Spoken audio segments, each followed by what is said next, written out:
Kemerdekaan ini bukanlah hadiah dari Belanda. Kemerdekaan ini tidaklah didapat dengan cuma-cuma.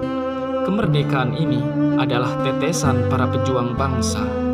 Darahmu tumpah di tanah pusaka. Jiwamu mengawal tegaknya Indonesia. Engkaulah pahlawanku, engkaulah kusuma negeriku. Jasa pahlawan, jasa penuh kenangan. Jasa yang tak akan mampu dibeli dengan harta. Jasa yang punya tujuan, merdeka atau mati. Assalamualaikum warahmatullahi wabarakatuh. Salam sejahtera bagi kita semua. Shalom, Om Swastiastu, Namo Buddhaya, salam kebajikan. Tapi pun, Dewan Juri Lomba Orasi Bawaslu Provinsi Lampung yang saya hormati. Tahun ini kita merayakan hari ulang tahun kemerdekaan Republik Indonesia ke-77 tahun dengan tema Pulih lebih cepat, bangkit lebih kuat.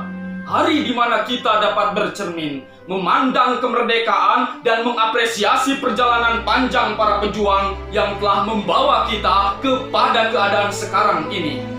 Tepat 76 tahun yang lalu, lagu kebangsaan Indonesia Raya menggetarkan pengibaran bendera merah putih di langit biru Ibu Pertiwi sebagai penanda telah lahirnya Negara Kesatuan Republik Indonesia. Negara kepulauan terbesar di dunia, dari Sabang sampai Merauke, dari Miangas sampai ke Pulau Rote, terdiri dari 17.000 pulau, 714 suku, dan 1.001 bahasa. Menurut data dan fakta inilah, Indonesia merupakan negara Bhinneka Tunggal Ika. Lantas, bagaimana bisa negara yang memiliki berjuta-juta keanekaragaman dapat bersatu membangun bangsa yang besar? Sebagai jawabannya, izinkanlah saya, Mas Ruri dari Kecamatan Waisulan, Lampung Selatan, untuk menyampaikan sebuah orasi yang berjudul menanamkan nilai-nilai nasionalisme dan patriotisme kepada generasi penerus bangsa. Saudara-saudara yang saya hormati, dalam memperingati hari ulang tahun kemerdekaan Republik Indonesia ke-77 tahun ini, sebagai generasi penerus bangsa, kita dituntut untuk dapat meningkatkan jiwa nasionalisme dan patriotisme kita terhadap tanah air dan bangsa, agar kita menjadi generasi yang dapat membuat Indonesia bangga dan berjaya. Semangat nasionalisme dan patriotisme sangatlah penting bagi generasi penerus bangsa karena dapat mendorong kesetiaan dan kecintaan terhadap tanah air dan bangsa tanpa memandang suku, agama, ras, budaya, bahkan adat istiadat sekalipun. Oleh karena itu, Bung Karno pernah berkata tentang para pemuda dan menjadi kenyataan, yaitu beri aku 10 pemuda, niscaya akan kuguncangkan dunia. Hal ini memposisikan pemuda dalam lingkup yang strategis.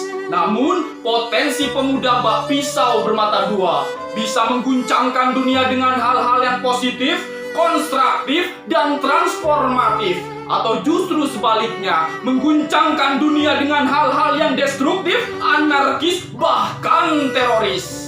Saudara-saudara yang saya hormati, Bung Karno, Bung Hatta, dan para perintis kemerdekaan lainnya adalah pemuda-pemuda terdidik. Mereka menggunakan keterdidikannya untuk mendorong kemajuan bangsa Indonesia. Oleh karena itu, sebagai generasi penerus bangsa, kita juga harus terdidik agar mencetak sejarah bagi bangsa Indonesia.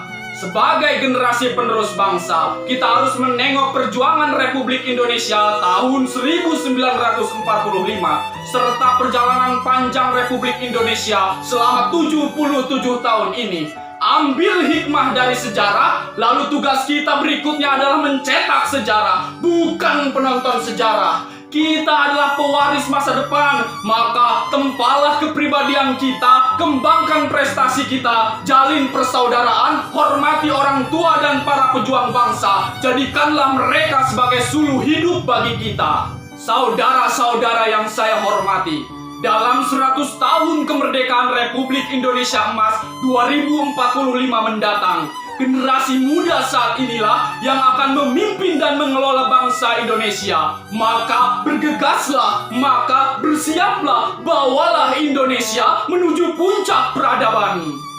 Demikianlah orasi yang dapat saya sampaikan. Selamat hari ulang tahun kemerdekaan Republik Indonesia ke-77 tahun. Bersama Badan Pengawas Pemilihan Umum, kita jaga keutuhan bangsa. Merdeka, merdeka, merdeka. Wassalamualaikum warahmatullahi wabarakatuh.